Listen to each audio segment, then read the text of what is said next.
Olá, olá, meus alunos, minhas alunas, todo mundo bem? Preparados e animados para aprender a lei de improbidade administrativa, ou melhor, a nova lei de improbidade administrativa. Apesar desse nome, nova, a lei não mudou, continua a Lei 8429 de 1992. Mas foram tantas alterações que a gente pode realmente utilizar o termo nova lei de improbidade. Então, a parte que continuou foi pequeníssima, ali, pequenos dispositivos que continuaram intactos, né, podemos dizer assim, mas a maioria dos 25 artigos aí, em média, que essa lei possui, foram totalmente alterados. E aí você tem que tomar cuidado porque foi uma mudança de paradigma muito grande. Essa lei ela já vinha com várias dicas, com vários bizus que você já guardavam, já tinha aquilo como certo, que foi quebrado, que foi derrubado agora com essa reforma. Então surgiram novas regras, surgiram novos bizus, novas dicas, muitas jurisprudências também caíram, surgiu muito o que é chamado o efeito backlash, que é quando a legislação dá uma resposta na jurisprudência, podemos dizer assim. Então, alguns pontos da jurisprudência que já era consolidado, que o STJ entendia daquela forma, que o STF entendia daquela forma, a lei veio e disse, não, agora vai ser assim. Então, isso é chamado na doutrina de efeito backlash, que é quando a legislação ela muda, por exemplo, o entendimento da jurisprudência. E surgiu muito. Alguns pontos continuaram, algumas jurisprudências ainda continuam vigentes, ainda continuam valendo, mas a maioria perderam aí realmente a eficácia após a aprovação dessa reforma da lei de improbidade. Porque o direito administrativo, a fonte primordial é a lei. A jurisprudência, ela entra aí como fonte secundária. Então, a gente tem que respeitar primeiro o que determina o mandamento legal. Tranquilo? Então, vamos lá, vamos conhecer aí essa nova lei de improbidade administrativa, que continua com o mesmo número, Lei 8429 de 1992. Começando aqui pelo perfil constitucional, que continua o mesmo, né? A Constituição Federal não mudou. Os atos de improbidade administrativa importarão a suspensão de ex-polícia, a perda da função pública, indisponibilidade dos bens e ressarcimento ao erário, na forma e gradação prevista em lei, sem prejuízo da ação penal cabível. Aqui um assunto que já era explicado na lei anterior, que a ação de improbidade, o ato de improbidade, ele não é crime. Muitas vezes, em alguns editais, vocês encontram crimes de improbidade. Não, está errado. Improbidade administrativa é um ilícito civil, tem a natureza civil e política. Não é um ilícito penal. Até pode ser. Uma mesma conduta, ela pode ser improbidade e crime contra a administração ao mesmo tempo.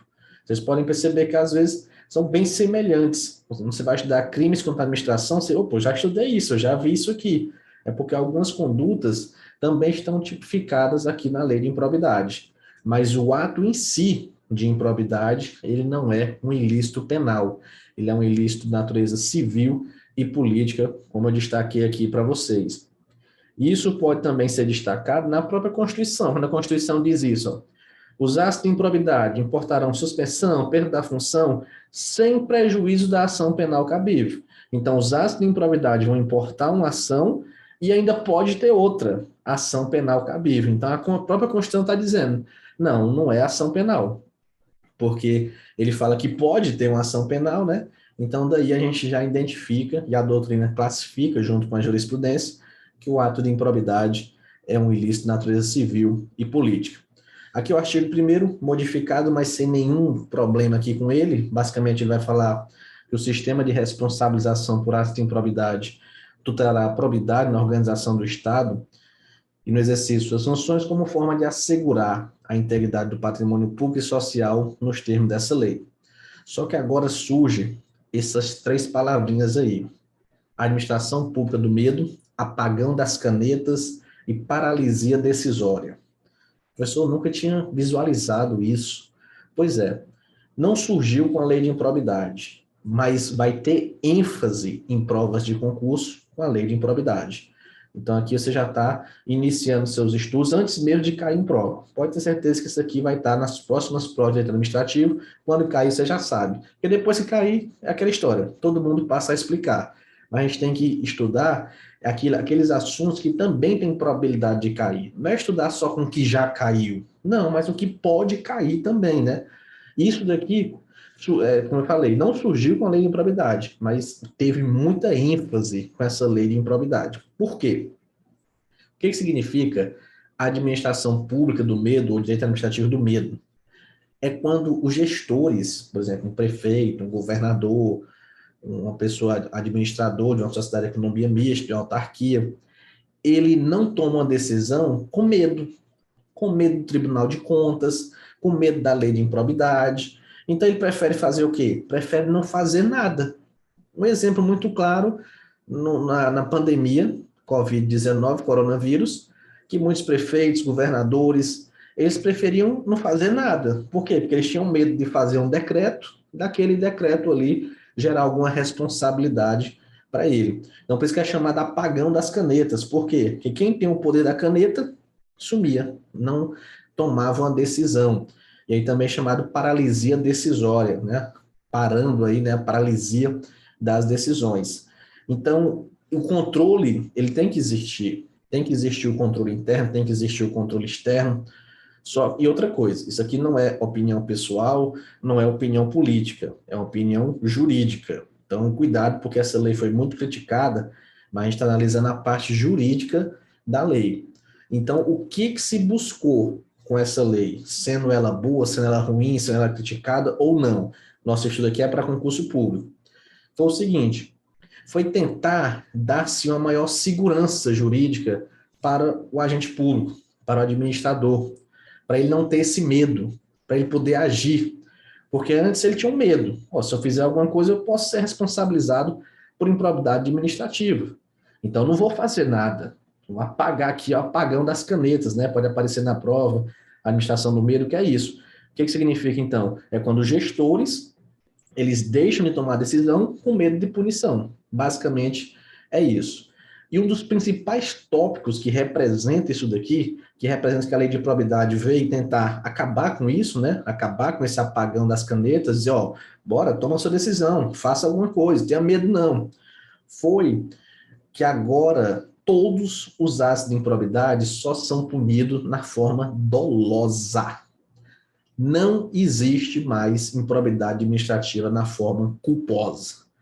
Primeiro dogma, né? Primeiro bizu, primeira dica que foi quebrada. Porque antigamente se dizia que o prejuízo ao erário poderia ser punido de dolo culpa. Agora não. Até mesmo o prejuízo ao erário só é punido na forma dolosa. Logo no parágrafo 1º da lei, determina isso. Considera-se ato de improbidade as condutas dolosas, tipificadas aí nos artigos 9º, 10 e 11. Outra mudança, agora em 2021, dessa lei de improbidade, é porque agora voltou a ter só 3 modalidades. Porque antes só existiam 3 modalidades.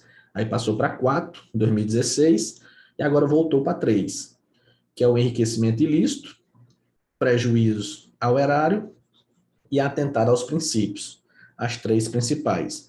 Então, só são punidos agora de forma dolosa. Não existe mais improbidade administrativa de forma culposa. Então, lembra a questão da administração pública do medo? Tipo, antes, a pessoa poderia ser punida de forma culposa. Mesmo sem existir o dolo, ela poderia ser punida. Agora, não. Então, já dá uma segurança maior para ela tomar uma decisão, né? Então, essa é a primeira mudança muito interessante e muito cuidado com isso. Agora, só existe ato de improbidade na forma dolosa. E ele vai explicar o que é esse dolo, né? Considera-se dolo a vontade livre e consciente de alcançar o resultado ilícito, não bastando a voluntariedade do agente. Como assim? Deixar de prestar contas. Pode ser improbidade, como pode ser não. Como assim, professor? Se o agente público ele deixou de prestar contas, mas não foi por irregularidade, foi por negligência. Ele esqueceu, estava lá na mesa dele e ele esqueceu de postar, ele esqueceu de publicar a prestação de contas dele. Então, assim, existiu a vontade dele ter um resultado ilícito, o dólar? Não, ali foi mais uma forma culposa, né? Negligência dele. Esqueceu de publicar a prestação de contas.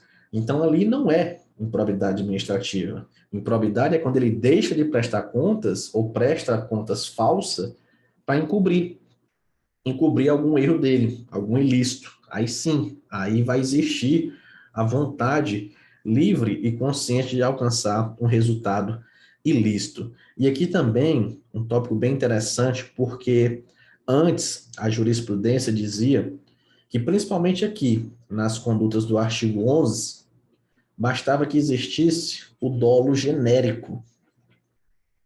Não era necessário que existisse o dolo específico. Existindo o dolo genérico, já era suficiente para caracterizar a improbidade administrativa. Isso aqui não existe mais. Acabou. Agora, as três modalidades, artigo 9º, artigo 10 e artigo 11, é necessário que exista o dolo específico. A vontade mesmo de causar o ato ilícito, tranquilo? O parágrafo 2º determina isso daí. Esse parágrafo 8º, eu puxei ele lá do finalzinho, vocês vão observar que eu vou fazer muito isso, porque às vezes seguir a sequência da lei não é tão didático, às vezes tem um assunto que é melhor explicar ali juntinho, né? Então percebe que do parágrafo 2º eu pulei para o parágrafo 8º, porque ele está bem relacionado com o que a gente está explicando agora para seguir uma linha de raciocínio e ficar mais fácil você compreender. Não configura improbidade a ação ou omissão decorrente de divergência interpretativa da lei, baseada em jurisprudência, ainda que não pacificada, mesmo que não venha a ser posteriormente prevalecente nas decisões dos órgãos de controle dos tribunais do Poder Judiciário. Professor, o que é isso? Vocês vão observar muito esses dispositivos na lei de improbidade. Antes, às vezes, você lia a lei sozinho e conseguia entender. Hoje ela está um pouco difícil, porque está alguns termos jurídicos muito pesados, né? Muito termo do processo civil, e aí prescrição intercorrente, por exemplo, é uma coisa que a gente não trabalhava muito, é mais no direito, no processo civil, não trabalhava muito direito administrativo, surgiu agora. Então, às vezes o professor precisa interpretar, né, isso daí para vocês e falar o que que isso significa. Porque esse parágrafo 8º, ele pode cair de forma literal. Simplesmente, aí é com vocês em casa. Eu estou explicando, vocês vão memorizar. Mas aí eles podem cobrar uma situação hipotética. E aí é onde entra a questão do professor realmente trazer o exemplo, exemplificar, para você compreender, não só simplesmente ler e decorar, mas compreender o que está dizendo esse dispositivo. Então vamos lá. Ele está dizendo não configura improbidade, ação ou omissão decorrente de divergência interpretativa da lei. É o seguinte, imagina que vamos pegar aqui uma situação de dispensa de licitação, que é o exemplo mais clássico aqui para esse caso. Aí imagina que a primeira turma do STF, ela diz que sim, que pode realizar a dispensa. Já a segunda turma entende que não pode ser feita a dispensa. Então existe uma divergência. Como acontece muito, né? Às vezes, o STJ entende de uma forma, o STF entende de outra, a gente sempre fala isso, né? Então, existe uma divergência que não foi pacificada ainda, e aí vamos supor que eu trabalho com licitação. Eu trabalhando com licitação, eu vou lá e eu sigo a primeira turma. Eu digo, olha, eu vou dispensar a licitação. Fui lá e fiz o ato. Dispensei a licitação com base no entendimento da primeira turma do STF. Só que, posteriormente, vamos supor, eu tomei aqui a minha decisão em 2022, vamos supor que em 2023 o STF toma a decisão dele definitiva no plenário e diz não é caso de dispensa de licitação. Aí diz, eita, e agora? Eu dispensei. Eu tomei o entendimento da primeira turma. Vai ser improbidade administrativa o que eu fiz? Não. Por quê? Porque naquela época existia uma divergência. Então, eu tomei minha decisão com base naquele entendimento que ainda não estava pacificado. Então, nesse caso, não será improbidade administrativa. Tá vendo como isso aqui é uma situação hipotética? Eu já vejo uma questão da CESP aqui, trazendo uma situação hipotética aí para você interpretar e saber se vai ser improbidade ou não. Situação diferente é quando eu tenho uma jurisprudência pacificada, quando eu tenho aí uma súmula vinculante, algum informativo, né, que também já identifica ali vários julgados que foram resumidos ali. Então, já é diferente. Uma jurisprudência pacificada, você tomar a decisão divergente dela pode configurar improbidade administrativa, mas algo que não está pacificado ainda, não vai configurar improbidade administrativa. Beleza? Outra situação aqui, ó, da questão do dolo específico. O mero exercício da função desempenho de competências públicas, sem a comprovação de ato doloso com fim ilícito, afasta a responsabilidade por ato de improbidade.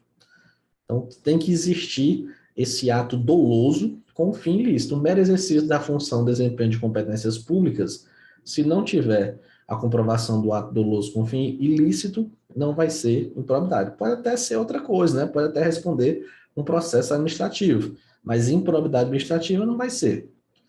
Aqui, outro termo interessante, que também ele não surgiu agora, eu já vinha falando dele nos meus livros, nas minhas apostilas, no Instagram, eu já tinha postado muito sobre ele. E agora a lei de improbidade trouxe, e agora ele vai cair em prova. Pode ter certeza, muitas questões sobre esse termo, que é o direito administrativo sancionador. Então, o parágrafo 4º, ele determina que aplica-se ao sistema de improbidade administrativa os princípios constitucionais do direito administrativo sancionador. O que significa isso, professor? Vou explicar aqui bem direitinho para você compreender. O que é que vigora no direito administrativo? No direito administrativo, vigora aí o princípio da segurança jurídica, que ele determina o quê? Que é vedada uma aplicação retroativa de uma nova interpretação. Então, se eu fosse levar em conta o direito administrativo, essa lei de improbidade ela não poderia ser aplicada de forma retroativa. Não poderia beneficiar, por exemplo, pessoas que estão sendo julgadas aí por improbidade antes da publicação da lei 14.230. Porque no direito administrativo, o que vigora é isso. É vedada uma aplicação retroativa de uma nova interpretação. Foi o que a gente teve aqui. Uma nova interpretação. Tipo, antes entendia que podia ser punido de forma culposa, agora não pode mais. Mudou a interpretação. Isso aí vai ser aplicado de forma retroativa, ou seja, pode aplicar para trás, para quem estava respondendo anteriormente? Vai ser possível. Sabe por quê? Porque o direito administrativo sancionador, o que é esse direito administrativo sancionador, professor? É o que aplica sanções, é o que aplica punições. Esse é o direito administrativo sancionador. Então, se eu estou punindo alguém, existe ali o direito administrativo sancionador. E esse direito administrativo sancionador, ele utiliza os princípios penais, as regras aí do direito penal. Utilizando como exemplo aqui, o que é utilizado na Constituição Federal, que a lei penal, ela não retroagirá, salvo para beneficiar o réu. Então, se for ter um benefício para o réu, ela vai retroagir. Da mesma forma, a lei de improbidade. Por quê? Porque eu vou ter a aplicação deste direito administrativo sancionador. Então, quando eu tenho a aplicação de sanções no direito administrativo, aí, nesse caso, vai existir essa aplicação de princípios penais, os princípios constitucionais, né, estabelecidos lá do direito penal. O principal é esse, da lei benéfica, né, retroagir. Então, vai ter essa aplicação da lei de improbidade a casos aí antes da publicação dessa lei. Professor, peraí, vamos esquematizar aqui para eu compreender. É o seguinte, o direito administrativo que vigora a segurança jurídica não pode aplicação retroativa de uma nova interpretação. Um exemplo, o seu concurso é nível médio. Você faz, passa, é aprovado, toma posse entre exercícios. 3 anos depois, 5 anos depois, o seu concurso passa a ser nível superior. Essa nova interpretação pode ser aplicada retroativa e, por exemplo, exonerar você? por não ter nível superior? Não. Pensa assim, tem sanção? Está aplicando alguma punição em alguém? Mudar o concurso de nível médio para nível superior, está punindo alguém ali? Não, simplesmente uma nova interpretação. Antes entendia que o concurso era nível médio, agora entende que é nível superior. Pronto. Mas não é sanção, não está punindo ninguém. Então, nesse caso, eu vou aplicar as regras do direito administrativo, vedada a aplicação retroativa de nova interpretação. Então, quando você entrou no nível médio, você continua e pronto. Agora, se eu tiver aplicação de sanções, multa, perda da função pública, suspensão de ex-polícia, assim por diante, aí tem o direito administrativo sancionador. Aí eu vou utilizar lá os princípios do direito penal na questão da aplicação de sanções, beleza? Então, cuidado com esse detalhe aí, com esse termo, porque com certeza vai cair questões sobre essa aplicação retroativa. Então, é o seguinte, pessoas que estavam sendo punidas por improbidade, por conduta culposa, poderão ser beneficiados? O processo pode acabar? Pode, porque agora só é punido de forma dolosa, então a lei vai retroagir para beneficiar o réu. Ele estava sendo punido por um ato culposo de improbidade, agora não existe mais ato culposo, né? Então pode retroagir para beneficiar essas pessoas, tranquilo? Vamos lá, vamos seguindo aqui. Alguns tópicos ainda precisam de regulamentação, precisam da doutrina, da jurisprudência, como a lei é muito nova, muito recente. Então não tem jurisprudência ainda sobre ela. Será que 1 ano, 2 anos, 3 anos é que irão surgir jurisprudências, a doutrina vai consolidar o entendimento. Então, para fim de prova, vai ficar mais no que está na lei realmente. Alguma situação hipotética criada nesse sentido, aí vai surgir aí na prova, beleza? Resolver aqui alguma questão, uma questãozinha para terminar a parte 1 da nossa aula.